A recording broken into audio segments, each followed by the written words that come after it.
গ্রামের লোকজন ক্ষেতের দিকে অবাক হয়ে তাকিয়ে আছে। তারা সকলেই দেখল ক্ষেতের মাঝখান দিয়ে একটা ১০০ ফুট লম্বা একটি গাই গরু গ্রামের দিকে আসছে। গ্রামে ঢুকে গরুটি কাউকে আঘাত করল না, যেন মনে হচ্ছে বহুদিন ধরে এই গ্রামকে চেনে গরুটি। গ্রামের লোকজন তাকে আপন করে নিল। রামু নামে একটি লোক তার থাকা খাওয়ার দায়িত্ব নিল।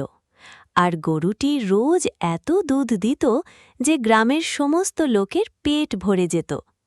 একদিন সেই গ্রামে একটি বড় ব্যবসাদার আসে, আর রামুকে সেই গরুটি বিক্রি করার জন্য জোর করল। কিন্তু রামু ও গ্রামের কেউ তাকে গরুটি বিক্রি করতে চাইল না। ব্যবসাদার খুব রেগে গেলে আর বাড়ি ফিরে দুজন লোক ডেকে সেই গ্রামের গরুটিকে মেরে ফেলতে টাকা দিল। সেই লোক দুটি রাতের অন্ধকারে গরুটির খাবারে বিষ মিশিয়ে দিতে এলো। পরের দিন সকালে গরুটি মাটিতে নিঃশব্দে পড়ে রইল।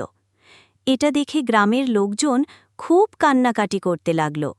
রামু গরুটিকে বারবার ধাক্কা দিয়ে ওঠানোর চেষ্টা করছিল, কিন্তু কোনো লাভ হল না।